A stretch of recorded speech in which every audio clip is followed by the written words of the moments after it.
How to make professional logo in mobile, এই প্রশ্নটা আমাদের সবার মনে থাকে। সো এখন চলুন আমরা দেখে নিই কীভাবে একটা প্রফেশনাল লোগো বানাতে হয় মোবাইল দিয়ে।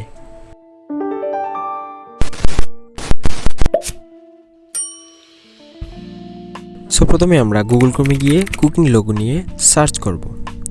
দেন প্রথমে একটা ওয়েবসাইট আসবে, এটাতে আমরা ক্লিক করব। তারপর এখানে অনেকগুলো লোগো শো করবে, সবগুলা ক্লিক করব না, জাস্ট একটা, এখানে একটা ক্লিক করলাম আমরা। দেন এটা ডাউনলোড করব, ডাউনলোড। দেন এটা আমরা ওপেন করব, এখানে এক্সট্রাক্ট করব ডিরেক্ট। দেন আমরা প্রথমে একটা ফোল্ডার ক্রিয়েট করব। সো লোগো নামে একটা ফোল্ডার ক্রিয়েট করলাম, ওপেন করলাম, দেন এক্সট্রাক্ট করলাম। তো তারপর পিকচারে চলে যাব। পিকচারে গিয়ে প্লাস আইকনে ক্লিক করব। তারপর এখান থেকে ফটোটা অ্যাড করব। ফটো অ্যাড করার পর ব্যাকগ্রাউন্ড রিমুভ করার জন্য ব্যাকগ্রাউন্ড বিজিতে ক্লিক করব, অটোমেটিকলি ব্যাকগ্রাউন্ড রিমুভ হয়ে যাবে। তারপর এখান থেকে টিকমার্কে ক্লিক করব। এখন আমরা টুলসে গিয়ে ক্রপে ক্লিক করব। তারপর লেখাটা বাদে ক্রপ করে ফেলব। রাইট চিহ্নতে ক্লিক করব। দেন সেভ আইকনে ক্লিক করে সেভ পিএনজিতে আমরা এটা সেভ করে ফেলব। সো এখন আমরা পিক্সেলাবে চলে যাব। এখান থেকে সরাসরি ডুপ্লিকেট বাটনে গিয়ে কালারে ক্লিক করব। দেন ব্যাকগ্রাউন্ড কালার সিলেক্ট করব। তারপর এখানে টিকমার্ক দিয়ে দেব।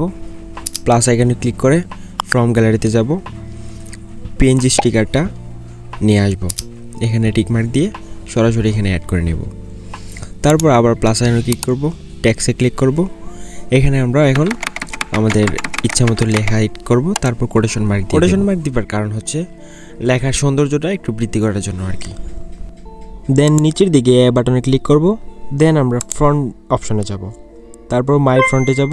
এখানে কিছু কাস্টমাইজ ফ্রন্ট আছে, ওইটা আমরা সিলেক্ট করব। তারপর এখান থেকে কালার অপশনে গিয়ে ওই ফ্রন্টের যে লেখাগুলোর কালারটা আমরা চেঞ্জ করব। প্রথমে একটা লাল কালার দিলাম, বাকি অংশটুকু কালো কালার দিলাম। তারপর রাইট বাটনে ক্লিক করলাম। বাই দ্য ওয়ে, ডেসক্রিপশন বক্সে আমি ওই ফন্টটা দিয়ে দেব। তারপর স্ট্রোক অপশনে গিয়ে এটা ইনেবল করে দেব। দেন হোয়াইট কালারটা সিলেক্ট করব, স্ট্রোকটা বাড়িয়ে নেব। দেন রাইট মার্কে ক্লিক করব। তারপর শ্যাডোতে যাব, শ্যাডোতে ইনেবল করব। এখানে শ্যাডোতে ব্লার অপশনটা বাড়িয়ে দেব। তারপর টিক মার্কে ক্লিক করে দেব। সো তারপর এখানে আবার প্লাস আইকনে ক্লিক করে আরেকটা ট্যাগ সেট করে নেব। দেন ফ্রন্টে ক্লিক করে এখানে আগের মতোই ফ্রন্ট এড করব। দেন স্ট্রোকে ক্লিক করে হালকা লাল কালারটা একটু বাড়িয়ে দেব। সেমভাবে শ্যাডোতে গিয়ে ব্লার অপশনটা বাড়িয়ে দেব।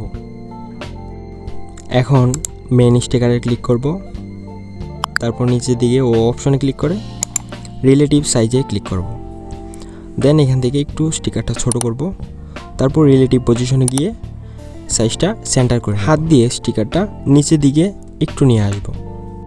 দেন মাঝখানের ট্যাক্সে ক্লিক করব, এতে ক্লিক করব, তারপর সাইজে, তারপর প্লাসে দিয়ে একটু বাড়িয়ে নেব। তারপর হাত দিয়ে একটু সুন্দর করে মাঝখানে বসিয়ে দেব। সেমভাবে এই ট্যাক্সটাও ছোট করব।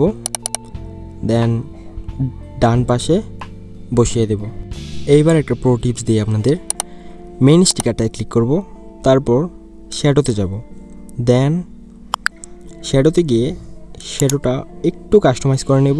দেন দেখবেন একদম রিয়েলিস্টিক লাগতেছে। এখন আপনার লোগোটা একদম পারফেক্ট। টিক মার্কে ক্লিক করে দিবেন, লোগোটা তৈরি হয়ে গেছে। যে কোনো কাজে এই লোগোটা ইউজ করা যেতে পারে। সো এখন আমরা এটা সেভ করব। সেভ আইকনে ক্লিক করে সেভ টু ইমেজ, তারপর পিএনজিতে ক্লিক করে কোয়ালিটি আলট্রা দিয়ে সেভ করে নেব।